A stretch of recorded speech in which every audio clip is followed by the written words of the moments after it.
गण गण गणात बोते गण गण गणात बोते गण गण गणात बोते परब्रह्म सद्गुरु गजानन करते तुझा वाहन साद घालते अति प्रेमाने शुद्ध मांडिले आसन आसनस्थ होऊन स्वीकारा माझे वानस पूजन मस्तक ठेवून चरणांवरी तुझ करते मी वंदन कार्य तुझे सिद्धीच जाया दे मज आशीर्वचन दे मज आशीर्वचन दे मज आशीर्वचन गण गण गणात बोते गण गण गणात बोते गण गण गणात बोते समर्थ सद्गुरु श्री गजानन महाराज की जय. जय गजानन. जय गजानन. मध्ये एक दोन आठवड्याचा बहुतेक गॅप झाला आपला, कारण हा मेळावा होता आणि जरा गडबड होती. गेल्या वेळी काहीतरी एक वेगळा सेक्शन पण होता, त्यामुळे ते एक हम्म. झालं असेल. छान. असो, आपण तिसऱ्या अध्यायापर्यंतच झालेलं आहे. परमपूज्य आदरणीय श्री नांदेडकर गुरुजी श्री विशाल गुरुजी यांना वंदन करते. तुम्हा सर्व भाविक श्रोत्यांना भावपूर्ण वंदन करते. आणि आज आपण चौथ्या अध्यायाला सुरुवात करतो. तिसऱ्या अध्यायापर्यंत आपण एक एक प्रसंग बघत आलोय. महाराजांचं प्रकटीकरण झालं, त्यानंतर बंकटलालाला ध्यास लागला. बंकटलाल भक्ताची आणि महाराजांची भेट झाली. त्या भेटीचं कारण महाराजांनी त्यांना सांगितलं आहे की भावभक्ती नाण्यावरी संतुष्ट मी राहत असे, ते तुझ्याजवळ होते म्हणून भेटलो पुन्हा तुते. याचा विचार चित्तात करी म्हणजे कळेल की बंकटलाल भक्ताकडे महाराज राहायला आलेले आहेत. नंतर एक एक त्यांच्या लीला, त्यांचे लीला प्रसंग दासगणू महाराजांनी इथे वर्णन करायला सुरुवात केलेली आहे. तिसऱ्या अध्यायात आपण काशीच्या गोसाव्याचा प्रसंग बघितलेला आहे, जानराव देशमुखाचा प्रसंग बघितलेला आहे. तसंच कसं नसावं हेही आपण बघितलेलं आहे की विठोबा घाटोळ होऊ नये. कल्पवृक्षाच्या तळवटी बसून इच्छिली गारगोटी वा मागितली करवंटी कामधेनु पासिद ऐसे न कोणी करावे संतांपासी राहून बरवे तेथे विचारा ठेवावे अहर्निश जागृत. इथपर्यंत आपला तिसरा अध्याय संपतो की एक अतिशय महत्वाचा उपदेश त्याच्यात दिलेला आहे. आणि आता चौथा अध्याय जो सुरू होत आहे, त्या चौथ्या अध्यायात खूप छान छान महाराजांच्या लीला, त्यांचे लीला प्रसंग आता इथपासून सुरुवात होते. मंगलाचरणाच्या 5 ओव्या दिलेल्या आहेत. हे सर्वसाक्षी सर्वेश्वरा नीलकंठा गंगाधरा ओंकार रूपा त्र्यंबकेश्वरा श्री ओंकारा पावशी इथपासून सुरुवात होते. पहिल्या ओवीतच श्री गणेशाय नमः. आज संकष्टी चतुर्थी आहे. आपण त्या गणेशाला वंदन करू. गणेश सगळी आपल्या मार्गातली विघ्न दूर करतो. त्या विघ्न हरत्याचं स्मरण प्रत्येक अध्यायात दासगणू महाराजांनी केलेलं आहे. हे सर्वसाक्षी सर्वेश्वरा, सर्वसाक्षी, सर्वांचा साक्षी असा कोण आहे? तो तुमच्या माझ्या सगळ्यांमध्ये आहे, तो परमात्मा, आत्मा. जो तुमचा आत्मा, माझा आत्मा, काहीही फरक नाही. तो सर्व साक्षी, साक्षी रूपाने जे जे काही घडत आहे ते सगळं बघणारा तो सर्व साक्षी सर्वेश्वर परमात्मा. ह्याच्यावर अजून विश्लेषण करत नाही, कारण त्याच्यातच खूप वेळ जाईल. सर्वसाक्षी सर्वेश्वरा नीलकंठा गंगाधरा. आता इथे ते शिव तत्वाबद्दल बोलतायत. नीलकंठा गंगाधरा ओंकार रूपा त्र्यंबकेश्वरा श्री ओंकारा पावमशी. महाकाल त्र्यंबकेश्वरा श्री ओंकारा पावमशी. ज्योतिर्लिंगांची नावं घेतलेली आहेत. महाकाल, त्र्यंबकेश्वरा, आता श्री ओंकारा पावमशी. शिवाची रूप इथे वर्णिलेली आहेत. आणि पुढे म्हणतात की तू आणि रुक्मिणीश एक तत्व आहाखास तो यवारी म्हटल्याचं काय जली भेद होतो.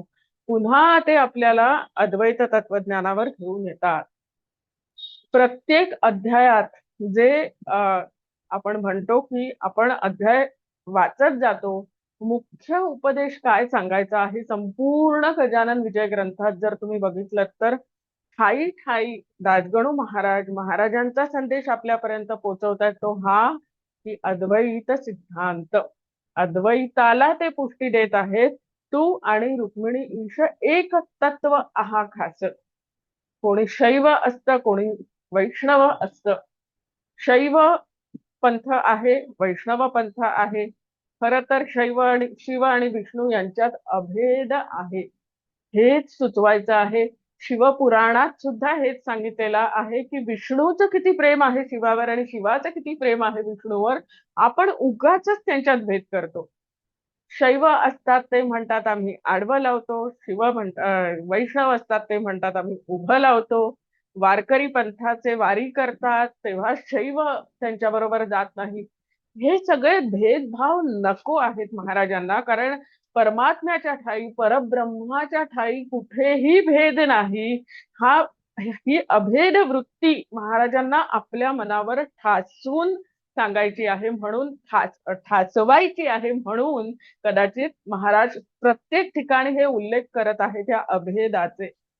पहिल्या अध्यायात झालेला आहे की तेथे गढूळ निर्मळ वासित नीर हे न भेद राहिले, पाणी तरी तोच आहे निर्मळ गढूळ तोच पाहे, सुवास कुवास दोन्ही हे रूप त्याचे निशंस, पिणा राही न वेगळा त्यापासून ना निराळा. हे जे सगळं सांगितलेलं आहे तिथे पुन्हा अभेद तत्व सांगितलेलं आहे. मुख्य उपदेश महाराजांचा हाच आहे, अभेद तत्व. जिथे दिगंबर सत्पुरुष म्हणून महाराज वावरलेले आहेत पूर्ण सृष्टीमध्ये आणि त्यांच्या मध्ये सुद्धा काही भेद नाही, कुठेही भेदवृत्ती नाही. अशा ठिकाणी पुढे आपण जेव्हा पुढच्या अध्यायात जातो 13व्या अध्यायात, तिकडे त्यांनी महाराला सांगितलेलं आहे आम्हा परमहंसाच विटाळाची बाधा नसे. तेच ते इकडे सांगत आहेत की तू आणि रुक्मिणीश एक तत्व आहाखाच, तोय वारी म्हटल्याचं काय जली भेद होतो. काय सुंदर उपमा दिलेली आहे की तेच पाणी, त्याला कोणी तोय म्हणतं कोणी वारी म्हणतं, त्याच्यात काय भेद होणारे आहे ते पाणीच. तर हे इथे मंगलाचरणाच्या पहिल्या 2 ओव्यांमध्ये त्यांनी सांगितलेलं आहे. तैसी तुमची आहे स्थिती तंतोतंत जगतपती, जो जैसी ज्याची मानेल मती तैसाच तो तुझं बाहत. कुणाला विष्णू जास्ती प्रिय असतो, कुणाला शिव जास्ती प्रिय असतं. जैसी ज्याची मानेल मती तैसा तो तुझं बाहत. आणि त्याच्या पुढे जी ओवी आली आहे ती अत्यंत महत्वाची आहे. अनन्य भावे बाहता तू पावसी आपुल्या भक्ता, माता न धरी निष्ठुरता आपल्या वत्सा विषयी कधी. इथे जोर द्यायचा आहे तो अनन्य भावे बाहता. इथे अनन्य भाव हा अतिशय महत्वाचा आहे. अनन्य, न अन्य इति अनन्य, इतर काहीच नाही फक्त तूच आहेस. हा भाव मनात जेव्हा आपल्या येईल, त्या भावाने जेव्हा आपण त्यांची उपासना करू तेव्हा ते आपल्याला सहज पावतील. हा अनन्य हा शब्द दासगणू महाराजांनी गजानन विजय ग्रंथात अनेक वेळा वापरलेला आहे. अनन्य भावे समर्थ चरणी लोळावया तयार झाले, पहिल्या अध्यायात अजूनही एका ठिकाणी अनन्य हा शब्द आलेला आहे. चरणी होता अनन्य तू त्याचे साह्य करीशी, असा पहिल्या अध्यायात अजून एक ओवी आलेली आहे. त्याच्यानंतर पुढे सुद्धा अनेक ठिकाणी ह्या ओव्या आलेल्या आहेत जिथे अनन्य हा शब्द वापरलेला आहे. तसं ह्या अध्यायात त्यांनी म्हटलेलं आहे अनन्य भावे बाहता. कितीतरी उदाहरणं आहेत. मागे मी चातक चौतीसीचं उदाहरण दिलेलं होतं की ती अनन्यता कशी असते. तर चातक पक्षाची जशी अनन्यता असते चकोराशी, तशी अनन्यता आपल्या सद्गुरूंची पाहिजे. दुसरं एक उदाहरण ह्याच्यात द्यायचं झालं तर रामकृष्ण परमहंस यांच्या मागे एक शिष्य, असं म्हणतात ते विवेकानंद असावेत, की मागे लागले की मला ईश्वर दाखवा, मला परमेश्वराची भेट घडवा. खूप त्यांच्या मागे लागले की नाही मला कसंही करून भगवंत दाखवा, मला दर्शनाची खूप ओढ लागलेली आहे, तळमळ लागलेली आहे, मला दाखवा, असं करून त्यांच्या मागे लागले. आणि दुसऱ्या दिवशी सकाळी ते सगळे स्नानाला गेले गंगेवर. रामकृष्ण परमहंस गंगा मातेमध्ये स्नान करायला उतरले, बाकीचे शिष्य त्यांच्या भोवती होते. आणि हा जो शिष्य मागे लागलेला, असं कदाचित ते स्वामी विवेकानंद असावेत, तो सुद्धा स्नान करत होता आणि पटकन रामकृष्ण परमहंसांनी त्याची मानगूट धरली आणि पाण्याखाली त्याला त्याची मान बुडवली. आणि तो तडफडायला लागला, पाय झटकायला लागला, वर यायचा प्रयत्न करायला लागला, पण रामकृष्णांची पकड इतकी जबरदस्त होती की त्याला वरती येता येत नव्हतं. काही क्षण त्याला तसं धरून ठेवलं आणि नंतर सोडल्यावर बाहेर आला आणि म्हणाला, हे का केलं तुम्ही? मी मेलो असतो ना. त्याच्यावर ते म्हणाले, तो मीच मरणं गरजेचं आहे. दुसरं त्यांनी विचारलं की जेव्हा तू खाली होतास तेव्हा तुला सगळ्यात जास्ती गरज कशाची वाटली? तो म्हणाला, अर्थातच श्वासाची. तेव्हा ते म्हणाले, अशी गरज जेव्हा तुला भगवंताच्या दर्शनाची वाटेल तेव्हा त्याचं दर्शन. तर ही ती अनन्यता आपल्या सद्गुरूंशी जेव्हा जडेल, जसं माशाचं उदाहरण दिलेलं आहे की मासा पाण्याशिवाय राहूच शकत नाही, त्याच्यासाठी जीवनच पाणी आहे. तसंच जेव्हा आपल्यासाठी सगळं काही आपले सद्गुरू किंवा जे काही आराध्य दैवत आहे ते होईल, तेव्हा ती अनन्यता होईल. दास नारद भक्ती सूत्रांमध्ये नारद म्हणतायत की अन्या अनन्यता म्हणजे काय? तर अन्याश्रयाणाम त्यागो इति अनन्यता. बाकी सगळ्या आश्रयांचा त्याग केला आणि फक्त आपल्या सद्गुरूंचा आश्रय किंवा जे आराध्य दैवत आहे त्याचा फक्त स्वीकार केला, तर त्याला अनन्यता असं म्हणतात. आणि कशी अनन्यता? आता पुढे ते म्हणतात, यथा व्रज गोपिकानाम, जशी व्रजातल्या गोपिकांची अनन्यता भगवंताशी होती, तशी अनन्यता आपली जेव्हा भगवंताशी होईल किंवा सद्गुरूंशी होईल तेव्हा ते आपल्याला नक्की पावतील. अजून एक गोष्ट, वेळ आत्ताच आपण सुरू केलंय त्यामुळे ठीक आहे, सांगते. अ, भगवान श्रीकृष्ण एकदा अर्जुनाबरोबर फेरेफटका मारायला गेले आणि फिरता फिरता त्यांच्या दोघांच्या गप्पा चाललेल्या होत्या. कुठलीही कृती भगवंत किंवा सद्गुरू जे करतात त्याच्या मागे काहीतरी कारण असतं. कधीच कुठलीच कृती अशीच घडत नसते. योगाने कुठलीही कृती आपले सद्गुरू करत नसतात किंवा भगवंतही करत नसतो. तर त्याच्यासाठी काहीतरी कारण असतं. तर दोघे फेरफटका मारायला गेलेले होते आणि अर्जुन आणि भगवंत गप्पा चाललेल्या एकदम एक मोठा असा प्रशस्त वाडा दिसला. कृष्ण म्हणाले, चल आपण जाऊया यांच्याकडे. अर्जुन म्हणाला, तू ओळखतोस का त्यांना? नाही, नाही ओळखत नाही, आपण जाऊन तर बघू कोण आहे. आपल्याला पाणी तर देतील ना, पाणी मागू आपण त्यांच्याकडे. तर ते दार उघडतात, तर अतिथी देवो भव, त्यामुळे त्यांना आत घेतलं जातं, स्वागत केलं जातं. त्यांच्या घरातल्या बायका येतात, औक्षण करतात, त्यांना बसायला आसन देतात, त्यानंतर फलाहार देतात, मिष्टान्न देतात, सगळं होतं. भगवंत त्यांची चौकशी करतात, काय कसं काय आहे, सगळं काय चालू आहे. म्हणतात, काही नाही, सगळं सब बढिया. एवढी सगळी माझी स्थावर जंगम एवढा आहे, प्रॉपर्टी एवढी आहे, माझी मुलं आहेत, ती मुलं आपापल्या उद्योगधंद्यांमध्ये खूप छान त्यांनी प्रगती केलेली आहे, माझ्या सुना आहेत, माझी नातवंड आहेत, सगळं अगदी भरपूर आहे माझ्याकडे आणि मी सुद्धा अतिशय आनंदात आहे माझ्या कुटुंबासोबत. बोलता बोलता बोलता बोलता तो स्वतःच्या ऐश्वर्याबद्दल, त्याच्याकडे असलेल्या सगळ्या गोष्टींबद्दल, त्याच्या श्रीमंतीबद्दल, त्याच्या परिवाराबद्दल इतकं काही काही भरभरून असं सांगत असतो आनंदाने, की त्याला कृष्ण सगळं ऐकून घेतो आणि नंतर निरोप घेतात, ते तिथून बाहेर पडतात. जाता जाता सांगतो भगवंत की तुमची अशीच भरभराट होऊ दे, आणि बाहेर पडतात. बाहेर पडल्यावर पुन्हा चालायला सुरू करतात आणि एका ठिकाणी ते अतिशय छोटीशी अशी झोपडी असते. तर त्याच्या बाहेर एक गाय बांधलेली असते झोपडीच्या बाहेर. आणि तिथे भगवंत असं बघतात आणि अर्जुनाला म्हणतात, चल आपण या झोपडीत जाऊ. अर्जुन विचारतो, इथे जायचं आपण? आता आपण जाऊ, एवढा मोठा प्रशस्त वाडा बघितला सगळं, आता तू इथे यायला सांग. ठीक आहे. अर्जुन त्यांच्या बरोबर जातो. तर त्या झोपडीच्या बाहेर ती गाय असते. ते आतमध्ये शिरतात.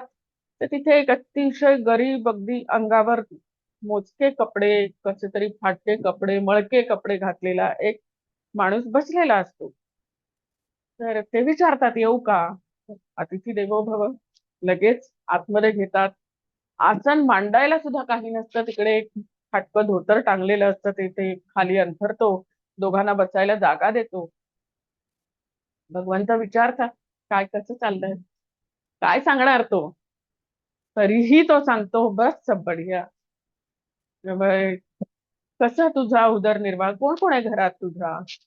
त्यामुळे ती गाय आहे ना. तर ते म्हणतात, बरं मग तुझा उदरनिर्वाह कसा चालतो? तर ती गाय आहे ना. बस तिच्या दुधावर जे दूध येतं ते थोडस विकतो, थोडस मला पोटासाठी पुरतं. प्रत्येक प्रश्न जे विचारतात, अरे मग तू बोलतोस कुणाशी, काय करतोस तू? ती गाय आहे ना. प्रत्येक ठिकाणी त्याचं उत्तर असतं, ती गाय आहे ना. भगवंत सगळं बघतात, ऐकतात. निघताना त्याच्याकडे बघतात आणि अर्जुनाबरोबर बाहेर पडतात. अर्जुन त्यांना विचारतो की भगवंता, भगवंताने कृष्णा, एक प्रश्न विचारू का? कृष्णाला माहिती असतं काय प्रश्न विचारणार आहे ते. कृष्ण म्हणतो, हो विचार ना. म्हणतो कृष्णा, अरे आपण त्या श्रीमंत माणसाच्या घरात गेलो. त्यांनी एवढं त्याच्या वैभवाचं वर्णन केलं, सगळं सांगितलं, तेव्हा तू त्याला निघताना आशीर्वाद दिलास ना, तुझी अशीच भरभराट होऊ दे. मग ह्या माणसाला पण तू आशीर्वाद दिलास ना रे, की त्याची भरभराट होऊ दे? कृष्ण त्याच्याकडे बघून हसतो आणि सांगतो, खरं सांगू काय आशीर्वाद दिला ते? तर सांग ना. मी सांगितलं, तुझी ही गाय लवकर मरून जाऊ दे. हे उत्तर ऐकल्यावर अर्जुनाला इतकं वाईट वाटलं. अर्जुन म्हणाला, तू इतका क्रूर असशील असं वाटलं नव्हतं रे. त्याच्याकडे ती एक गाय तर आहे, ज्याच्याकडे एवढं वैभव आहे, त्याच्याबद्दल तू म्हणतोस, त्याला आशीर्वाद देतोस की तुझी अशीच भरभराट होऊ दे, आणि इकडे ह्या माणसाकडे काहीही नाही, एक गाय आहे, आणि तू त्याला निघताना असा आशीर्वाद दिलास की त्याची गाय मरून जाऊ दे. त्यावर कृष्ण म्हणतो, अरे तुला माहितीये का, तो जो श्रीमंत माणूस आपण त्याच्याकडे गेलो ना, तो इतका अडकलेला आहे छोट्या छोट्या छोट्या छोट्या त्याच्या सगळ्या वैभवामध्ये, गोष्टींमध्ये, की त्याला त्याच्यातून माझ्याकडे खेचणं हे खूप कठीण काम होतं रे. पण हा, ह्याच्याकडे ही एक गाय गेली की तो माझाच. अशी ही अनन्यता भगवंताला अपेक्षित आहे, की तुमचा तो एक आश्रय सुद्धा जेव्हा संपेल, तेव्हा तुम्ही माझे व्हाल. तर अशी अनन्यता, अनन्य भावे पाहता, ती अनन्यता कुणाकडे होती? तर बंकट भक्ताकडे होती, भास्कर पाटलांकडे होती. आपण पुढे ते सगळे प्रसंग बघणार आहोत. तर अशी ही अनन्यता सद्गुरूंना अपेक्षित आहे, भगवंताला अपेक्षित आहे. तशीच अनन्यता होती ती व्रजगोपिकांची. ती गोष्ट पुढे कधीतरी सांगेन. आपण आता मुख्य कथेला प्रारंभ करूया. तर पहिल्या 5 ओव्या मंगलाचरणाच्या झाल्यानंतर पुढच्या जवळजवळ 60-70 ओव्यांमध्ये अतिशय सुंदर असा प्रसंग वर्णिलेला आहे. काय प्रसंग आहे आपल्याला माहिती आहे, जानकी रामाचा प्रसंग आहे की महाराज सकाळी अक्षय तृतीयेचा दिवस, नाही अजून एक त्याच्या आधी राहिलंय की माता न धरी निष्ठुरता आपल्या वत्साविषयी कधी, मी तुझे अजाणले करू, नको माया पातळ करू, तू साक्षात कल्पतरू इच्छा पूर्ण करी हरा. आता मी तुझे अजाणले करू, अजाणले करू खाली अंडरलाईन करायचं का? कारण आपण अजाण आहोत हे आपल्याला कळणं ही पण खूप मोठी गोष्ट आहे. बऱ्याचदा आपल्याला सगळं माहिती आहे अशाच आवेशात आपण असतो, पण आपण अजाण आहोत हे सद्गुरूंना माहिती असतं, पण सद्गुरूंना हे कळू दे की हे आपल्याला कळतंय की मी अजाण आहे.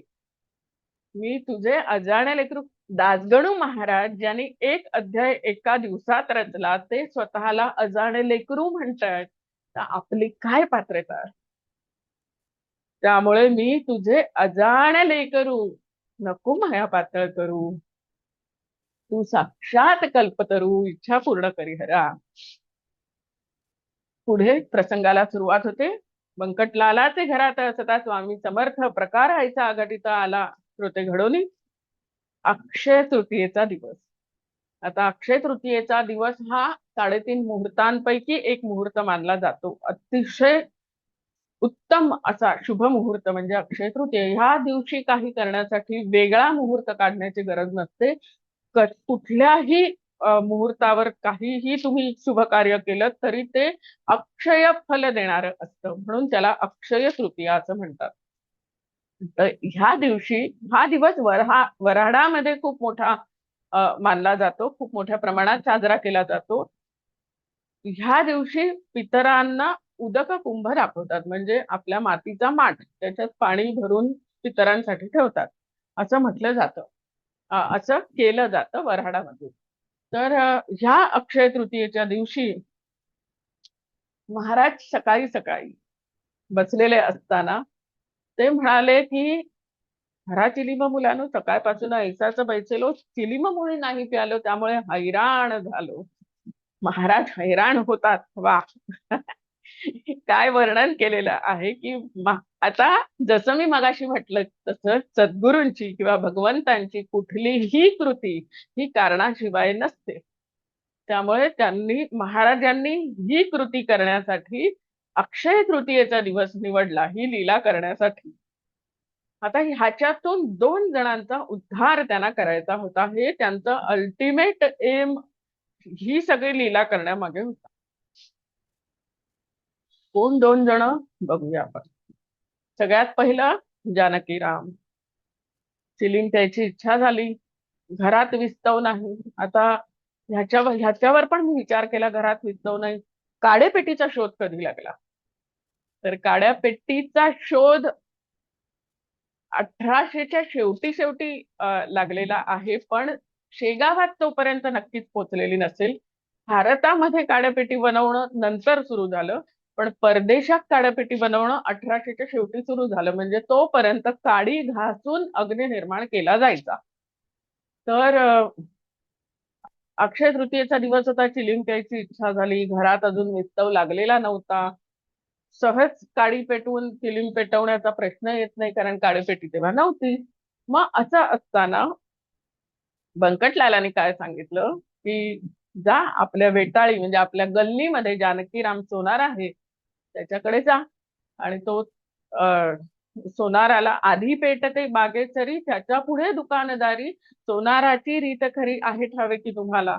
काय सुंदर, म्हणजे दासगणू महाराजांचं जे काव्यात्मक वर्णन आहे. आधी पेटते बागेचरी, त्याच्या पुढे दुकानदारी. किती सुंदर त्यांनी त्या ओव्या लिहिलेल्या आहेत. तर म्हणून त्यांनी त्या सोनाराकडे पाठवलं, जानकीरामाकडे. मुलं जानकीरामाकडे आली आणि जानकीरामाकडे येऊन जेव्हा त्यांनी विस्तव मागितला, जानकीराम काय म्हणाला? जानकीराम रागावला, लेकरांची बोलता झाला. अक्षय तृतीयेच्या सणाला देणं कोणा विस्तव मी. आता इथे एक गोष्ट आपण लक्षात घेऊया की अनेक पूर्वग्रह आपल्या मनात असतात. उदाहरणार्थ, लक्ष्मी पूजनाच्या दिवशी संध्याकाळी लक्ष्मी घरात येते, अशा वेळी कोणी लक्ष्मी मागायला आलं तर आपण द्यायची नसते, हा पूर्वग्रह आपल्या डोक्यात हा भरलेला आहे की संध्याकाळच्या वेळी घरातनं लक्ष्मी जाता कामा नये. हा, असे अनेक पूर्वग्रह असतात. जसं आपण ज्यांना अंधश्रद्धा म्हणतो, ते खरं पूर्वग्रहच आहेत. की मांजर आडवी गेली तर कामं होत नाहीत, मग 3 पावलं मागे जायचं, किंवा ह्या प्रकारच्या अनेक अशा गाठी, ब्लॉकेजेस ज्याला आपण म्हणतो, ते आपल्या मेंदूत संस्काराच्या रूपाने किंवा जसे आपण घडलो आहोत ते आजूबाजूच्या गोष्टी बघता बघता हे नकळत आपल्या मनात बांधल्या गेलेल्या गाठी आहेत. तसंच एक हे की अक्षय तृतीयेच्या दिवशी देन कोणा विस्तव मी. का? कारण विस्तव हे आता सोनारासाठी विस्तव सुरू करणं ही खूप मोठी गोष्ट आहे. जोपर्यंत विस्तव सुरू होत नाही तोपर्यंत त्याला दागिने घडवता येत नाही. दागिने घडवण्यासाठी अग्नीची आवश्यकता आहे आणि त्याच्यासाठी तो अग्नी म्हणजे लक्ष्मी आहे. अग्नीमुळे लक्ष्मीची साधना त्याच्याकडून होते. आणि खरं बघायला गेलं तर देवदेवतांपर्यंत आपला निरोप पोहोचवणारे, जसं वेदांमध्ये सगळी कर्मकांड यज्ञ जे सांगितलेले आहेत ते का सांगितलेले आहेत, तर त्या अग्नीचं मुख हे देवतेपर्यंत जातं. त्यामुळे आपण जे मंत्र वगैरे ज्या आहुती देतो त्या ईश्वरापर्यंत पोहोचवणारा तो अग्नी, म्हणून अग्नीला इतकं महत्व दिलं जातं. आपल्या आपल्या घरी वगैरे सुद्धा कधी वास्तुशांती कधी कोणाकडे करायची असेल तर जो मुहूर्त बघतात त्याच्यात त्या दिवशी अग्नी आहे का असं बघितलं जातं. का? कारण अग्नी नसेल तर ते यज्ञ करता येत नाही. अं, बरं, अग्नी ठीक आहे, त्याच्याबद्दल आपण बोलू, पण सांगायचा मुद्दा हा की ही गाठ त्याच्या मनात होती आणि म्हणून त्यांनी मुलांना सांगितलं की अक्षय तृतीयेच्या दिवसाला देणं कोणा विस्तव मी. मग मुलं समजावायला लागली की महाराजांसाठी विस्तव जातोय, महाराजांच्या चिलमीला हवाय, आम्ही लहान मुलं आहोत, तू मोठा आहेस आमच्याहून तरी तुला कसं कळत नाही हे. आणि पुढे ते असं म्हणतायत, महाराज श्री गजानन देवाचेही देव जाण. काय म्हणजे त्या मुलांना असं वाटतंय की महाराज श्री गजानन देवाचेही देव जाण, त्यांना हे कळतंय. पुढे नाही, पहिल्याच अध्यायात दासगणू महाराजांनी म्हटलेलं आहे, संत श्रेष्ठ देवाहून ये विषयी शंका नसे. कारण देव जे असतात, आता आपण पुराणातल्या अनेक कथा ऐकलेल्या आहेत की कोणीतरी तप केलं, कुठल्या तरी दैत्याने तप केलेलं आहे आणि भगवान शंकरांकडे गेले किंवा ब्रह्माकडे गेलेले आहेत, काहीतरी वर मागून घेतलेला आहे, त्यांनी त्यांना दिलेला आहे आणि मग सगळ्या गोष्टी घडलेल्या आहेत की मग त्या वराने तो मातला आणि मग त्यांनी सगळा विध्वंस सुरू केला, मग कोणीतरी त्याला मारलं. ह्या सगळ्या पुराणात आपण कथा बघतो. तर सांगायचा मुद्दा हा की संत आपल्याला मोक्षाच्या वाटेवर घेऊन जातात. जे आपल्यासाठी हितकारक किंवा कल्याणकारक आहे तेच आपल्याला देतात. मग तुमची साधना जर खूप प्रमाणात वाढली असेल तर ते तुम्हाला वर देत नाही, तर तुम्हाला मोक्षाच्या मार्गावर पुढे घेऊन जातात. म्हणून संत श्रेष्ठ देवाहून ये विषयी शंका नसे. अल्टिमेट गॉड इज वन, परमात्मा. त्यामुळे तो परमात्मा, त्या परमात्म्यापर्यंत पोहोचवणारे जे आहेत ते संत आहेत. देव देवता हे मध्ये येतात, त्यांचे रोल्स आहेत, त्यांना दिलेले डेजिग्नेशन आहेत, त्यांना एक एक कार्य दिलेलं आहे, ते हे देव देवता पूर्ण करत असतात. पण अल्टिमेट एकच आहे, one single reality, one truth is that परमात्मा, ते परब्रह्म. आणि त्याच्यापर्यंत पोहोचवणारे जे आहेत ते हे संत आहेत. म्हणून इथे असं लिहिलेलं आहे, मुलांना कळताय महाराज श्री गजानन देवाचेही देव जाण, त्यांच्या चिलमी कारण विस्तव हा जात असे. त्याच्यावर जानकी राम असं म्हणतोय की त्यांच्या सगळ्या बाह्य वेशावर तो बोलतो आहे की कसे आहेत ते महाराज, पितो पाणी गटाराचे, कधी कोणाच्याही घरी जाऊन खातो, आणि असं बरंच काय काय तो महाराजांना बोललेला आहे. हे सगळं महाराजांनी ऐकलेलं आहे. हे सगळे संत असे असतात ज्यांना सगळं, आणि त्यांना माहिती आहे हे हे असंच होणार आहे, हेही त्यांना माहिती होतं, ते तसंच घडवायचंच होतं, म्हणून ही लीला केलेली आहे. तर खूप काय काय बोललेलं आहे. साधुनाथ जालंधर पीत होते चिलीम फार, परिविस्तवासाठी घर घर ना हिंडले कदाते, तो आहे ना साक्षात्कारी, मग विस्तव कशाला पाहिजे तरी, आपल्या कर्तृत्वे का न करी विस्तवाचे निर्माण. ही वाक्य सुद्धा महाराजांनी ऐकलेली आहे. आता पोरे विनमुख परत आली. नाही ना, आता विस्तव मिळालेला नाही. बंकटलालाने सांगितलं सोनाराकडे विस्तव मिळेल, पण मिळाला नाही. पोरे विनमुख परत आली आणि विनमुख परत येऊन त्यांनी महाराजांना सगळं सांगितलं की असं असं असं असं झालं. पाठवलेलं कोणी, बंकटलालाने. मग मुलांनी येऊन बंकटलालाला सांगायला हवं होतं, पण नाही, त्यांनी महाराजांना सांगितलं. तेव्हा महाराज त्याला म्हणालेले, आपल्याला नको त्याचं विस्तव. आणि काय म्हणालेले आहेत, बंकटलाला बोलावलं आणि सांगितलं, काडी एक वरती धरी. त्याच्यावर बंकटलाल म्हणतायत की काडी नुसती धरून काय होणार आहे, त्याच्यासाठी काडी घासायला लागते. थांबा, मी बघतो कुठे विस्तव आहे का, नाहीतर आपण घरी विस्तव करूया. महाराज म्हणाले, उगी न करी चरचर, नुसती काडी धरणे वर, त्याला मुळीच घासू नको. त्याला सांगतायत, आता बोलू नको जास्ती, मी सांगतोय तेवढंच कर. आणि त्याने केलं. काय झालं असेल ह्याचा खूप विचार केला, खूप, की नक्की कसं त्यांनी हे केलं असेल. महाराजांच्या लीला कशा घडल्या असतील हे जाणायला आपण अजिबात समर्थ नाही, आपली पात्रताच नाही. तरी सुद्धा हे चिंतन घडत राहतं की कसं केलं असेल महाराज, तुम्ही कसं हे केलं. मग बंकटलालाला काडी का धरायला सांगितली. मग ते तुम्ही असेच अग्नी निर्माण करू शकला असतात ना, त्याच्यासाठी काडी धरणंही आवश्यक नव्हतं. मग काडी कशाला धरायला सांगितली. असो, बंकटलालाला सांगितलं, नुसती काडी वर धर. प्रकट झाला वैश्वानर.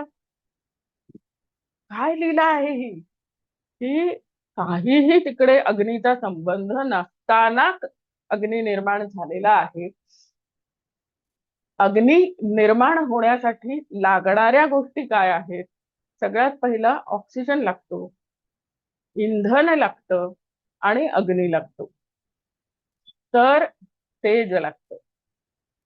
तर ह्या 3 गोष्टी कुठून आल्या. महाराजांनी चिलीम धरली, त्याच्यावर काडी धरली.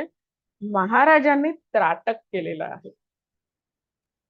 डोळ्यात नेत्रांमध्ये जे पंचमहाभूतातलं तत्व असतं ते तत्व आहे अग्नितत्व. प्रत्येक आपल्या ज्ञानेंद्रियांमध्ये एक एक तत्व आहे. जसं कानांमध्ये आहे वायू तत्व, आकाश तत्व, तसंच डोळ्यांमध्ये आहे अग्नितत्व.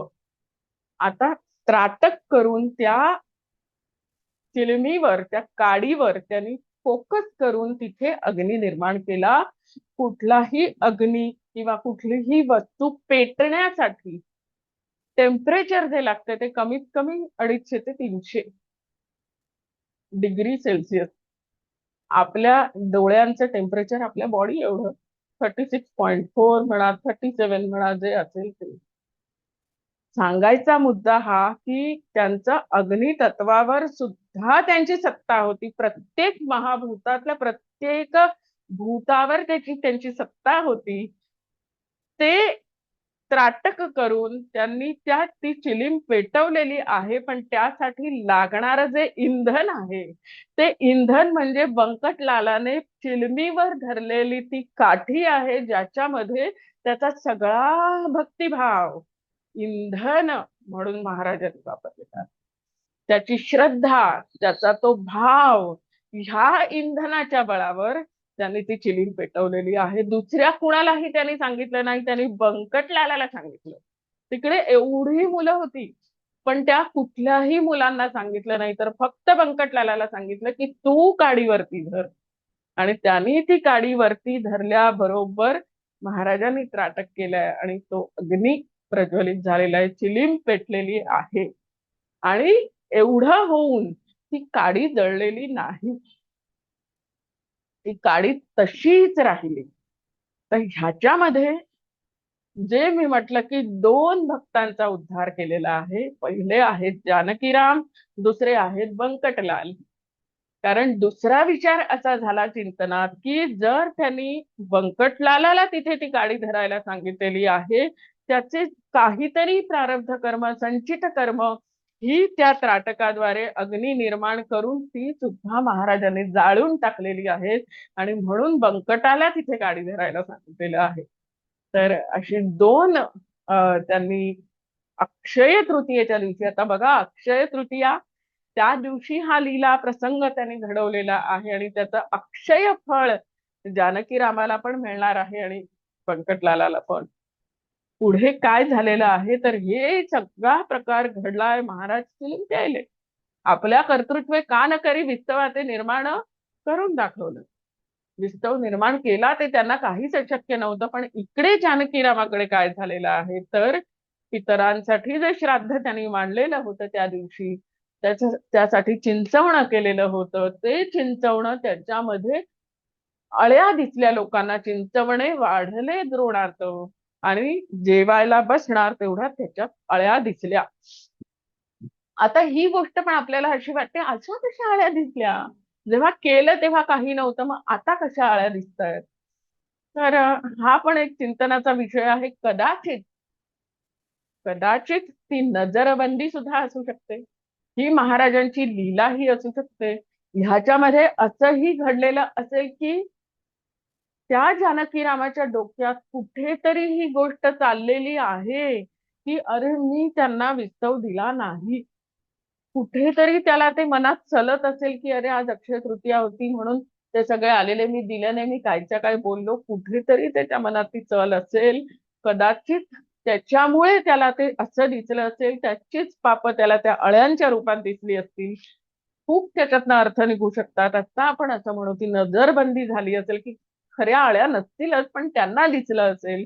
जे काही आहे ते, पण ते बघितल्यावर सगळे लोक पात्रावरनं उठलेले आहेत आणि जानकी राम डोकं धरून बसला, अरे हे मी काय केलं, हे मी काय केलं असं म्हणून ते ते चिंचवणे घेऊन महाराजांकडे आलेला आहे. आणि महाराजांकडे क्षमा मंतूची मागेन असं ते म्हणालेले आहेत. महाराजांकडे येऊन म्हणाले, आज सकाळी चिलमिल्या मी नाही विस्तव दिला म्हणून हे असं घडलं. तेव्हा बंकटलाल म्हणतायत, अरे तू नीट बघितलं नसतील, तुझं चिंचोके खिडके असतील, तुझं चिंच खिडकी असेल म्हणून असं झालं असेल.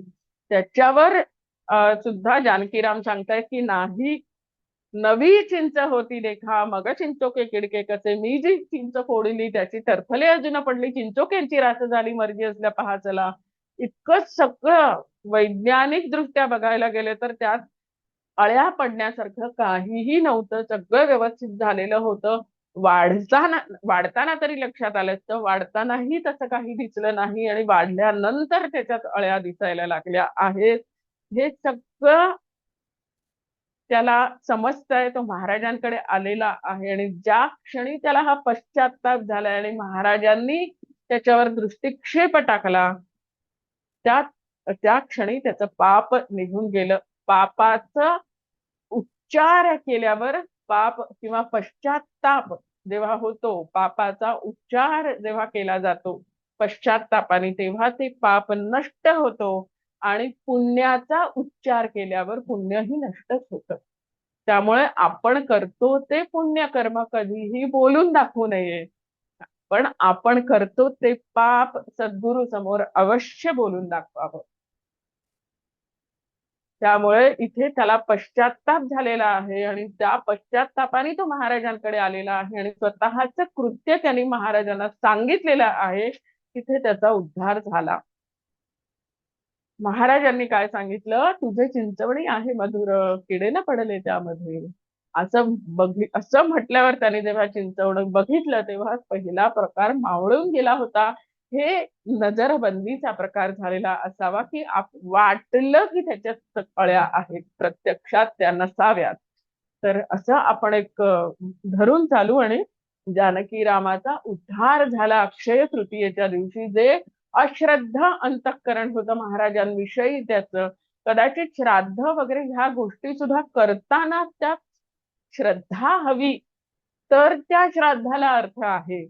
तुम्ही अश्रद्ध अंतःकरणाने श्राद्ध केलं तर त्यांनी पितर संतुष्ट होत नाहीत आणि तुम्हालाही त्यात आनंद किंवा समाधान मिळत नाही. एक एक प्रकारचा दोष असतो, प्रत्यवाय दोष असतो, आणि दुसरा एक असतो प्रज्ञा अपराध. पण प्रज्ञा अपराध आपण नको म्हणूया, ह्याला प्रत्यवाय दोष, की जे मी अगदी मनापासून जे करत नाही. एखादी गोष्ट जी श्रद्धेने करायची असते ती अश्रद्धा अंतःकरणाने केली तर त्याचा दोष लागतो. त्यामुळे पूर्ण श्रद्धा ही कुठलीही गोष्ट करताना केली असावी लागते.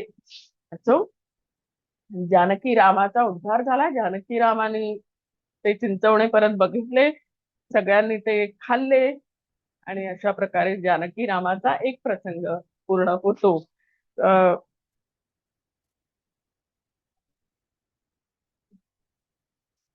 ह्याच्यात अजून 3 प्रसंग ह्या अध्यायात आलेले आहेत. त्याच्या पुढचा जो प्रसंग आहे तो चंदूमुखीनाथ. त्याला चंदू मुकुंद असं म्हणूया किंवा चंदूमुखीन असं म्हणता येईल. तिसरा जो प्रसंग आलेला आहे तो चिंचोलीच्या माधवाचा प्रसंग आहे. आणि चौथा अतिशय छोटासा एक प्रसंग आहे जो वैदिक ब्राह्मणांचा आहे. तर आपण आज चंदूमुखी त्याचा प्रकार, त्याचा प्रसंग आपण होतोय का बघूया. तर चंदूमुखींच्या बाबतीत काय झालेलं आहे, तर वैशाख पक्ष आहे, वैशाख मास आहे, सभोवार भक्त बसलेले आहेत. सगळे महाराजांच्या कसं आहे, मधु तेथे माशा जमती न लगे करणे आमंत्रण. जिथे महाराज आहेत तिकडे सगळ्यांचा गराडा असतो. आपण असं बघितलं तर सत्पुरुषांच्या ठिकाणी, जे खरे सत्पुरुष असतात अशा ठिकाणी भक्त खेचला जातो. ते मॅग्नेट सारखे असतात.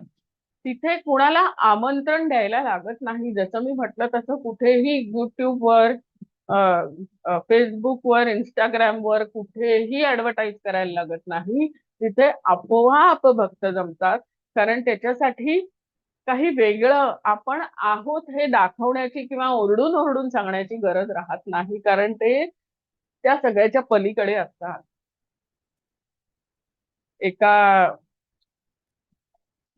कुठल्या तरी एका व्याख्यानातच मी ऐकलेलं, की जे खरे सद्गुरू किंवा खरे गुरु असतात, खरे सत्पुरुष असतात, त्यांना आपल्या नावाच्या उदबत्त्या विकाव्या लागत नाही, असं त्यांनी एक म्हटलेलं आहे.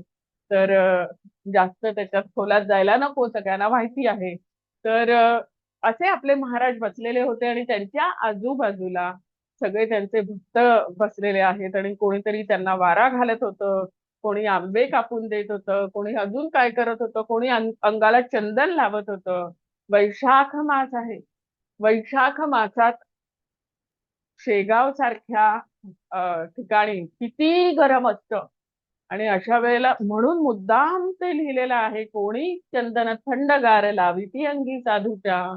आता ही गोष्ट आपण महाराजांची पूजा करताना इतर वेळी नाही पण वैशाख मासात करतो का, की इथे पोथीत लिहिलेलं आहे की वैशाख मास चालू आहे, कोणी पंख्यानी वारा घालतंय, कोणी चंदन थंडगार लावी ती अंगी साधूच्या.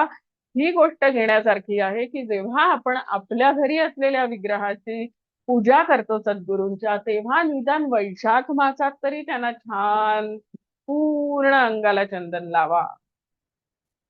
जोपर्यंत आपण स्वतः हे समजत नाही की त्याच्यात महाराज आहेत, प्रत्यक्ष महाराज तिथे बसलेले आहेत, जसं नांदेडकर गुरुजी समाधीच्या इथे प्रत्यक्ष महाराज बसलेले आहेत असं समजून त्यांची पूजा करायचे, तसंच आपल्या इथे सुद्धा खरंच महाराज बसलेले आहेत आणि ते आपल्याकडे बघतायत, आपली पूजा करून घेण्यासाठी ते आनंदाने तिथे तयार आहेत. अशा वेळेला जर आपण, आता खरंच सांगते, काही काही जण पूजा करतात, आंघोळ घालतात. एक व्यक्ती मला असं सांगत होती की चाळणीत सगळे देव ठेवले आणि नळ सोडला, नळाखाली त्यांना आंघोळ घातली. त्यांना किती बरं वाटलं असेल. अगदी नक्कीच त्यांनाही आणि तुम्हालाही. त्यामुळे छान मनातल्या मनात म्हटलं बरं, पण अशी नाही हो आंघोळ घालत देव. जर तुम्ही तिथे देव ठेवलेत आणि जर तुम्ही देव मानत असाल, तर जसं तुम्हाला तुमच्या शरीरासाठी लागतं तसंच त्यांनाही लागतं, असं समजून आपण त्यांचं केलं पाहिजे. मग नाहीतर पूजाच करायची नाही असंही करू नये. पण जे करत आहात ते सश्रद्धा अंतःकरणाने आणि प्रेमाने करा. जे जे कृत्य प्रेमाविण ते ते अवघे आहे क्षीण. म्हणून प्रेमाचे रक्षण करणे तिन्ही मार्गात असं पुढे आलेलं आहे. जे जे काही कराल ते प्रेम ओतून जर केलं तर ते त्यांच्यापर्यंत पोचेल. कसं आहे, मगाशी जे जानकीरामाच्या ह्याच्यात सांगितलं की काही गाठी असतात, त्या गाठी उकलण्यासाठी, ग्रंथी भेदन करण्यासाठी हे ग्रंथ असतात. तर जानकी रामाची जी ग्रंथी होती की अक्षय तृतीयेच्या दिवशी कोणाला विस्तव द्यायचा नाही, ही एक ग्रंथी होती. त्या ग्रंथीचा उकल महाराजांनी केला आहे या ह्याच्यात. तर असं जेव्हा घाबरून आपण एखादी गोष्ट करतो तेव्हा ती गोष्ट त्या देवतेपर्यंत पोहोचत नाही. घाबरणं आणि प्रेमाने करणं ह्यात किती फरक आहे बघा. आपण घाबरून जेव्हा एखादी गोष्ट करतो तेव्हा त्यात आपलं पूर्ण चित्त ओतून ती गोष्ट नाही करू शकत, कारण आपण घाबरलेलो असतो. पण जेव्हा एखादी गोष्ट आपण प्रेमाने करतो तेव्हा त्यात आपलं पूर्ण चित्त आपण घातलेलं असतं. जसं आपल्या नातवाला किंवा आपल्या बाळाला आपण आंघोळ घालतो, हाऊ माखू घालतो, तेव्हा आपण प्रेमाने करतो का घाबरून घालतो? प्रेमाने करतो. मग तितकंच प्रेम आपल्या ह्या माऊलीवर सुद्धा केलं तर आपोआपच आपल्याला कोणी सांगायची गरज नाही, आपोआपच आपल्याला वाटेल की अरे, एवढा उन्हाळा आपल्याला जाणवतोय, सारखे पंखे लागतायत, एसी लागतंय, महाराजांनाही जाणवत असेल आणि आपोआप आपल्या हातून ती क्रिया घडेल की नाही, महाराजांना आता चंदन लावूया, हे येणं गरजेचं आहे. असो, कोणी चंदन थंडगार लावी ती अंगी साधूच्या, आणि तेव्हा चंदू मुकुंद यांनी आंबे कापले आणि त्यांना देत आहेत. तर महाराज म्हणाले, हे आंबे नको समजला, 2 कान्होले उतरंडीला आहे तर तुझ्या ते आण जा. आणि त्याच्यावर चंदू मुकुंद म्हणतोय, आता कुठे कान्होले, इच्छा असली तर मी ताजे आणतो. म्हणजे त्याची ही तयारी होती की जाऊन ताजे सुद्धा घेऊन यायला त्याची तयारी होती. हा पण इथे मुद्दा अधोरेखित करायला नाही, माझ्याकडे कान्होले नाही, विषय संपला असं नाहीये. आता कान्होले कुठून, त्याला माहित नाहीये घरी कान्होले आहेत, पण तो नवीन आणून द्यायला तयार आहे. तेव्हा महाराज म्हणाले, ताजे नकोत, पाहिजे तर तुझ्या उतरंडीचे कान्होले मध्ये खावया, जा घरी बघून ये.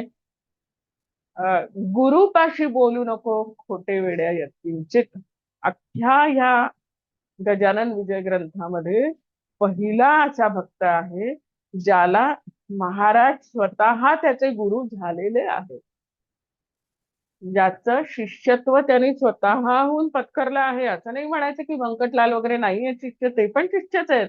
पण इथे स्वतः ते म्हणतात की गुरुपाशी बोलू नको खोटे वेडा यत्किंचित, ते गुरु झालेत, त्याचे शिष्यत्व त्याचं त्यांनी स्वीकारलेलं आहे.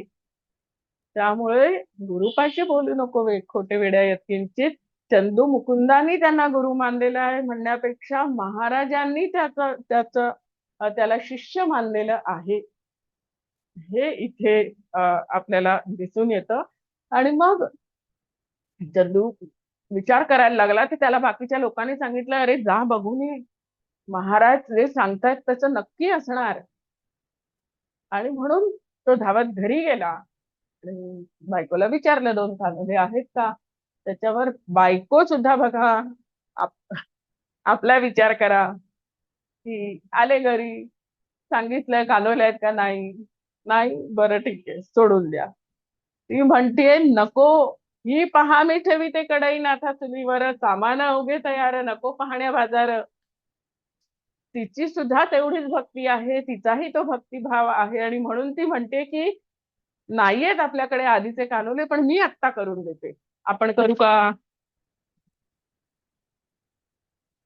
हे जे शिष्यांबद्दल जे लिहिलेलं आहे ते आपल्याला घेण्यासारखं आहे की मनाची तयारी किती आहे, मनात भक्तिभाव किती आहे, की महाराजांनी कान्होले मागितले, मग ती कुठलीही वेळ असू दे, आपल्याकडून ते झाले पाहिजे, हे इथे त्यांना सांगायचं आहे. त्यामुळे चंदूनी सांगितलं की नाही नाही, ताजे नाही, त्यांनी उतरंडीला ठेवलेले कान्होले मागितले. उतरंड म्हणजे काय तर, पूर्वीच्या घरी किंवा आत्ताही कोकणात आपण बघितलं किंवा कुठेही विदर्भात बघितलं तर मातीची भांडी एकावर एक रचून ठेवलेली असतात. कळशी किंवा मातीची भांडी. तर त्याच्यात असं काही स्टोरेज आपले जसे टपरवेअर किंवा असे काही स्टीलचे असतात एकावर एक रचलेले, तसे त्यांचे ते मातीच्या भांड्यात ते टिकवण्यासाठी एकावर एक रचलेली ती भांडी असतात.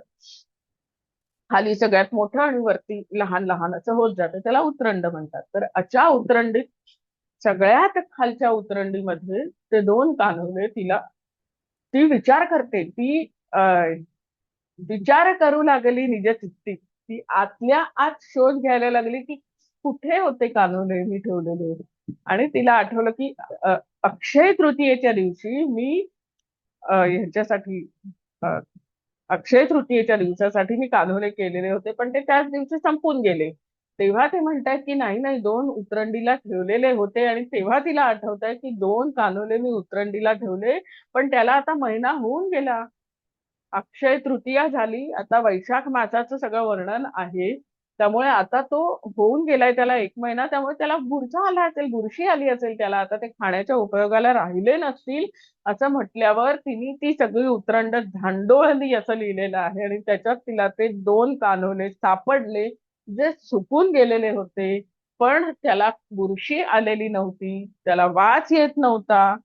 ते दोन कान्होले घेतले, चंदू पळत आला आणि त्यांनी ते महाराजांना दिलेत. आणि महाराजांनी त्याचं सेवन केलेलं आहे. एक महिना आधी केलेले कान्होले जे तसेच पडून होते, त्याचं सेवन महाराजांनी केलेलं आहे. आता ह्या प्रसंगामध्ये सुद्धा दोन मुद्दे येतात. की एक, पहिला मुद्दा, दोन कान्होले उतरंडीत ठेवलेले होते, त्याला बुरशी आली नसेल महाराजांची लीला, पण जर ते तसेच राहिले असते तर ते खराब झाले असते आणि ते वाया गेलेले असते, जे महाराजांना होऊ द्यायचं नव्हतं. म्हणून त्यांनी ते दोन कान्होले मागून घेतले. दुसरं असं, त्या कान्होल्यांच्या रूपाने कुठलं तरी, मी पहिल्या ह्याच्यात सुद्धा सांगितलेलं होतं, जेव्हा बंकटलालाकडून सुपारी मागून घेतली, दे फोडोनी मज कारण, तेव्हा त्यांनी त्याच्या कुठल्या तरी संचित प्रारब्धाचे तुकडे केलेले आहेत आणि ते नष्ट केलेलं आहे. तेच यांनी चंदू मुकुंदाच्या बाबतीत, संत हे तेवढ्यासाठीच येतात. संत हे आपलं जे उर्वरित प्रारब्ध आहे, आपली किती तयारी आहे किंवा आपण कुठपर्यंत पोहोचलेले आहोत ते त्यांना समजत असतं. आणि त्या आपल्या अध्यात्माच्या मार्गावर जर काही असे संचित कर्म किंवा प्रारब्ध कर्म येत असतील, ज्याच्यामुळे आपण पुढे जाऊ शकत नाही, ती कर्म नष्ट करण्याचा त्यांना अधिकार आहे आणि ते करू शकतात. फक्त त्यासाठी तुमचा भाव आणि तुमची तयारी तेवढी पाहिजे. जसं मी म्हटलं की मोक्ष हे संत देतात. संत हे मोक्षदाते असं म्हटलेलं आहे पहिल्या अध्यायात. ते का म्हटलेलं आहे की मोक्ष ही आपल्यासारख्यांना मिळवता येण्यासारखी गोष्टच नाही, ती केवळ सद्गुरु कृपेनेच प्राप्त होऊ शकते. आणि ती कशी, तर जेव्हा आपण पासिंग मार्क्सचं मी सांगितलेलं तुम्हाला आठवत असेल तर, की 100 पैकी 35 मार्क जर असले तर आपण पास होतो. मग एखाद्याला 32 मार्क असतील तर ते 32चे ग्रेस मार्क करून 35 केले जातं आणि पास केलं जातं.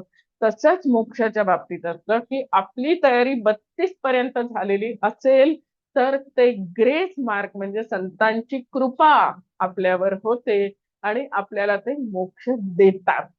तर तीच गोष्ट इथे, की जेव्हा आपण ह्या अध्यात्म मार्गावरनं प्रवास सुरू करतो, तेव्हा काही कर्म जर आपल्या वाटेत अडथळा बनून येत असतील, तर ती कर्म महाराज काही ना काहीतरी लीला करून संपवून टाकतात, जाळून टाकतात किंवा खाऊन टाकतात. जशी चंदू मुकिंदाचे कान्होले दोन होते, ते खाऊन टाकले आणि त्याची ती दोन संचित कर्म कुठेतरी आतमध्ये दडून बसलेली होती, ती शोधून काढली आणि त्याचा नाश केला. तर असा हा ह्याचा प्रसंग आहे चंदू मुकिंदाचा. चंदू कान्हवले घेऊन आला, समर्थांची अर्पिता झाला. लोक करती आश्चर्याला त्याच्या कृती ते पाहून. लोक म्हणती, गजानन खचित असती त्रिकालज्ञ, भूत भविष्य वर्तमान अवघे काही कळते त्यांची. चंदू त्या त्या कान्हवल्याची सेविते झाले पुण्यराशी आणि उपमा काय दिलेली आहे तर राम शबरीच्या बोरांची देवी झाला भक्षिता. किती सुंदर उपमा दिलेली आहे का, कारण शबरीची बोरं उष्टी होती, इकडे कानवले खूप जुने होते, खराब होण्याचे त्याच्यात खूप चान्सेस होते, पण त्यांच्या लीलेने ते खराब झाले नव्हते. असे ते जुने कान्होले महाराजांनी भक्षण केले, म्हणून राम शबरीच्या बोरांची देवी झाला भक्षिता, अशी उपमा तिकडे दिलेली आहे. असे हे आपण दोन प्रसंग पाहिलेले आहेत. त्याच्या पुढचा जो प्रसंग आहे, जो चिंचोलीच्या माधवाचा आहे, अतिशय महत्वाचा प्रसंग आहे. आपल्याला ह्याच्यातून खूप गहन उपदेश मिळणार आहे. त्यामुळे तो आपण पुढच्या सत्रामध्ये सुरू करणं योग्य ठरेल. त्यातून तुम्ही म्हणत असाल तर मी घेईन, पण वेळ लागेल. तर हा, चौथ्या अध्यायातले हे दोन प्रसंग आपण बघण्याचा प्रयत्न केला. झालेली सेवा सद्गुरु चरणी अर्पण करते आणि तुम्हा सर्वांचे आभार की तुम्ही शांतपणे सगळं ऐकून घेतलं. समर्थ सद्गुरु श्री गजानन महाराज की जय. जय. ताई, जय गजानन. खरं तर आपण थांबवलं का, तर आपल्याला तो प्रसंग काही नीट गडबड समजून घ्यायचा आहे. त्यामुळे आपण तो नव्याने सुरू करू तेव्हा तो छान हो वाटेल. हो हो. आणि इथे चॅटवरचा मेसेज वाचते मी, म्हणजे त्यांनी लिहिलाय, त्यांना मेघना दीदी एकदम अप्रतिम, ह्या वर्षा मोहन आहेत, अप्रतिम निरूपण, अहोभाग्य आमुचे, अगदी जय गजानन. हृदयापासून जय गजानन. जय गजानन. हा, खूप खूप तर खरंच धन्यवाद. छान झालं. म्हणजे ह्यातला हा एक महत्वाचा भाग मला वाटला की ते कर्म जाळतात, हे पुन्हा इथे आलं की हो तुझं जे काही होतं प्रारब्ध, त्याचं ते सेवन केलं त्यांनी आणि त्याला मुक्त केलं. तर हा खूप महत्वाचा खरंय. भाग इथे वाटला. नक्कीच. आपलं लक्षच नसतं खरं तर, असं मला वाटलं की आपलं काय कर्म जळत असेल ह्याकडे आपलं लक्ष नाहीये, कारण आपण इतके कसे जगतो हेच, मला असं बेहोशीचं आयुष्य एक जगतोय की लक्ष नाहीये आपलं आपल्याचकडे. आणि हे तेच इथे हा अधोरेखित होत आहे. हो, तेच मला कळावं आपलं. हा, बोला बोला. मला एक असं विचारायचं होतं की महाराजांनी ते कान्होले उत्रंडीत आत ठेवलेले तेच मागितले, दुसरं काही मागितलं नाही. नाही. याचा अर्थ त्यांचं असं काही कर्म होतं का की जे त्यांनाही माहित नव्हतं आणि ते यांना हा, जाणायचं होतं? हा, हो, संचित कर्म जी असतात ती आपल्याला संचित. माहिती नसतात. कारण बरोबर. कसं आहे, संचित प्रारब्ध क्रियमाण हा जो विषय आपण तेव्हा बोलणार आहोत तेव्हा मी ते सांगेनच. पण संचित म्हणजे भरपूर आपल्या आधीच्या जन्मांचं साठलेलं आहे. हा. हो, हो. आणि जसं आता आपण प्रारब्ध म्हणजे जी परिपक्व झालेली त्यातली फळं आहेत त्या कर्मांची, ती भोगायला आपण हा जन्म घेतलेला आहे. त्यामुळे संचितात काय राहिलेलं आहे ते फक्त सद्गुरूंना दिसतं, आपल्याला त्यांनाच नाही. माहिती. म्हणजे बरोबर. असं काही जे होतं की जे आपल्याला माहित नव्हतं ते नष्ट करण्यासाठी म्हणून ते ते ते प्रसंग असे घडला. उतरंडीचे आतमध्ये ठेवलेले, म्हणजे हा, आपल्या काय म्हणतात स्मरणात नसलेले. हा, स्मरणात नव्हतं. बरोबर. स्मरणात म्हणजे बरोबर. आपल्याला माहितच, आता तिला कुठे हा, माहिती होतं की ते माहिती. ठेवलेलं आहे, तिनेच हा, ठेवलेलं आहे. बरोबर. कर्म हा, आपणच करतो, हा, म्हणजे पण आपण निर्माण केलेलं कर्म. कर्म आपणच केलेली आहेत. पण ती आता त्याचं फळ काय आहे आपल्याला माहिती नाहीये. त्यामुळे ते आपल्या स्मरणात राहणं शक्यच नाही, कारण आपल्याला माहितीच नाहीये की त्याचं फळ आपल्याला काय मिळणार आहे ते. म्हणून ते जे आपल्या माहितीतलं नाही किंवा आपल्या स्मरणातलं नाही, ते सद्गुरू आपल्याला न सांगता जाळून टाकतात, नकळत. नकळत. हा, खरंच खरंच. ते म्हणजे आपल्याला मुळात आपण कळतही म्हणजे नाही. त्यांची हा, कृपा समजायला सुद्धा आपण सावध जागरूक असायला हवं की कृपा आपण होतीये काय आपल्यावर. करतो, आपल्यावर काही संकट आलं किंवा संकट, अगदी संकट नको पण एखादी गोष्ट आपल्या मनाविरुद्ध घडली, तर आपण महाराजांची आठवण काढतो, महाराजांचा आठव करतो की हा, महाराज, हो असं काय हो झालं, मला असं व्हायला हवं होतं पण हे असं झालं. हो, पण ते नकळत तुमचं किती प्रारब्ध जाळून टाकतायत आणि हे चालू, हे आपल्याला नाही कळत. पण ती श्रद्धा मनात बसणं हे खूप आवश्यक आहे.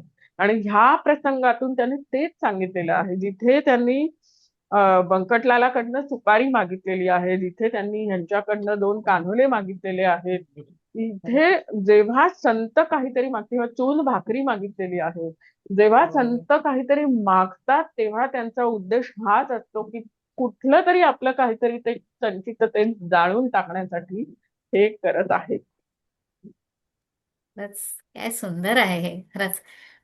आ, मला किंवा कालच असं वाटलं ताई. बोला. किंवा असंही आहे की आपण जी कर्म करतो पण ती चुकीची आहेत हे आपल्याला माहीत नसतं, आपण फक्त करत असतो हा, आणि ती जमा होतात तशी. बरोबर आहे. ती कर्म प्रत्येक अगदी छोट्यात छोटं कर्म सुद्धा आपल्याला फलरूपाने पुढे भोगावं लागतं. बरोबर आहे. त्यामुळे कुठलंही कर्म करताना तेच तर पुढे आपल्याला येणार आहे सगळ्यात. कुठलंही कर्म करत असताना इंटेन्शन काय आहे हम्म. हे सगळ्यात महत्वाचं आहे, की कुठल्या भावाने आपण ते करत आहोत. खरंच. मग जर भाव शुद्ध असेल तर मग सद्गुरू सगळी काळजी घेतात की ते शुद्ध कर्म सिद्धीच कसं नाही त्याची खरंच. काळजी तेही घेतात. पण जिकडे कर्म आपलं इंटेन्शनच जर चुकीचं असेल तर ते मात्र बरोबर. महाराज कुठल्या ना कुठल्या रूपाने तुम्हाला ते दाखवून देतात. बरोबर. खरं आहे. हा खूप सुंदर महत्वाचा मुद्दा आहे हा, की कर्म शुद्ध भावाने करणं. मग ते कोणतंही असो, कोणतंही कुठलंही कर्म. कोणतंही कर्म असो. खूप आणि तीच पूजा होते मग त्यांच्या प्रती. खूप छान ताई. खूप खूप जय गजानन. धन्यवाद. मी जय सगळ्यांना गजानन. एक रिक्वेस्ट करते, की पहिल्या निरूपणापासून रोज परत एकदा ती निरूपण ऐकावं आणि बरोबर अध्याय समोर ठेवून ऐकावेत. आणि बघा पुन्हा आपल्याला सुद्धा काही नव्याने उलगडेल, की ताईंना कारण आपण नक्कीच. लिमिटेड वेळामध्ये 2 तासातच बोलायला 2च तास दिलेले आहेत आणि एक अध्याय पूर्ण करायचा. आपल्यालाही काही असं महाराजांची इच्छा असेल, की तुम्ही आता बघा, आपण एक मार्ग दाखवलाय त्यांनी. सगळ्यांना असं माझी विनंती आहे, की मी सुद्धा कालच आम्ही बोललो, की आपण नव्याने ताईंचं ऐकायचं, अध्याय उघडायचा आणि आता नव्याने काय आपल्याला उमगतं हे बघावं. असं मलाही नक्कीच. काल आम्हाला दोघांना प्रेरणा झाली. सगळ्यांनाही व्हावी आणि व्हावं त्यांच्यातून हे. कारण हे असंच नाही घडत आहे. तुम्ही म्हणालात ना, की असंच नाही होत आहे कुठलंही. हा योगायोग नाही आहे. नाही. महाराजांची ही इच्छा आहे, की आपण हे मोलाचं मार्गदर्शन आत्मसात करावं. त्यामुळे ही सगळ्यांना प्रेरणा व्हावी ही प्रार्थना आहे. शुक्र शब्द. धन्यवाद म्हणजे ताई. आता आम्ही जेव्हा पावसला शिबिर झालं तेव्हा तिथे आले होते. ते पण त्यांचा खूप छान अभ्यास आहे. तर ते सुद्धा मला असं म्हणाले की ताई सगळीकडे भागवत सप्ताह होतात, रामकथा होते, तसं गजानन विजय कथा अशी का होत नाही की तुम्ही वा वा. एका दिवशी 3 अध्याय घ्या आणि 21 अध्याय 7 दिवसात करा. तर अरे हेही वा. होऊ शकतं. तर ह्या अशा काय काय गोष्टी जेव्हा घडायला लागतील ना तेव्हा खरं या ग्रंथातलं जे सार आहे ते भक्तांपर्यंत पोहोचेल. तेव्हा तथास्तु. तुमच्यामुळे हा उपक्रम सुरू झालेला आहे. ठाणे उपासना केंद्राने सगळ्यात पहिल्यांदी हे अध्यायांचं निरूपण सुरू केलं वेगवेगळ्या वक्त्यांकडनं. पण ते 3च वर्ष झाले त्यामुळे 3-4 अध्याय काय झाले असतील तेवढे. पण आता तुमच्यामुळे हे बाकीचे अध्याय सुद्धा चिंतन होऊन लोकांपुढे येत आहे. पण इथं मी म्हणेन ताई, एक माध्यम म्हणून आहे. करते करते तेच आहेत ना. नक्की हो, हो. नक्की. माध्यम आहोत आपण. कोणाला तरी बोलविता बुद्धी धनी सुद्धा दिली. महाराजच आहेत. जसं महाराजच करते आहे. करविते तसंच आणि बोलविते पण तेच आहे. पण तेच आणि ऐकणारे, तुमच्या युट्यूबवर ऐकणारे किंवा आता ऑनलाईन ऐकणारे, हे सगळे त्यांनी बोलवलेले आहेत. म्हणून आपण नक्कीच इथे नक्कीच. जमलेलो आहोत. त्यामुळे कृपा आहे ही. केवढी मोठी कृपा आहे आपल्यावरची. आणि महाराजांच्या मनात असेल तर सलग सप्ताह सुद्धा होईल, महाराज होईल. करून घेतील. नक्कीच होईल. नक्कीच. आणि येस. जय आठवतं का गजानन. तरीही करू दे. आपण आम्ही खूप वर्षांपूर्वी इथे गेलेलो शेगावला गुरुपौर्णिमेला जातो आम्ही. तर तिथे बर. आमचे ओळखीचे आहेत केतकर काका, ते आम्हाला म्हणाले होते की हा. लोक तुम्ही असे ग्रंथ स्टोरी सारखं घेताय पण त्याच्यामध्ये एवढं अध्यात्म पूर्ण भरलंय. तर त्या खूप वर्ष झाली त्याला. तेव्हा आमची इच्छा होती की आम्हाला खरंच प्रत्येक शब्द कळायला हवाय. तर तो आता त्याचं बीज होतं ते आता फलित झालंय. म्हणजे फलित तुम्हाला झालं. खूप खूप खरंच आहे. धन्यवाद आहे. आम्हाला प्रत्येक गोष्ट एक एक अध्याय अगदी मनापासून म्हणजे त्याचं सार कळतंय, खरा अर्थ कळतोय. येस. आता शुक्रवार चालेल. शनिवार आणि मुकीन संधूचं पण हे कळलं की महाराजांनी त्याचं शिष्यत्व पत्करलं. ते स्वीकारलं. आज नव्याने कळलं. स्वीकारलं. स्वीकारलं. स्वीकारलं. स्वीकारलं. तुम्हाला काय हं? बोलायचं विचार. खूप छान. समर्थ सद्गुरु श्री गजानन महाराज महाराज की की जय. जय. जय जय. गजानन. धन्यवाद. जय गजानन. शुक्रवार शनिवार घेणार आहोत. आता शेड्यूल तर दिलंय जुलैचं सगळ्यांना आपण. हो. आणि जर तुम्ही शनिवारी पण अवेलेबल असाल तर तसं आपण ऍड करू शकतो तुमच्या सांगेन मी. प्लॅनिंगनुसार. सांगते. पण सध्याचं शेड्यूल सगळ्यांना सांगितलेलं आहे. चला, आता जय पुढे 10 गजानन. तारखेला ना पुढच्या हा हा, 10 तारखेला 10 तारीख. 10 आणि 10, 11. 11. 10-11 बरं. हा. चालेल. जय गजानन. जय जय गजानन. गजानन. समर्थ. अश्विनी काय बोलायचंय का सुहेलला? अं, बोलतोय सुहेल. सुवीर काही बोलायचंय? नाही नाही. नाही ना. हा, ठीक आहे. ओके. जय गजानन. जय जय गजानन. गजानन.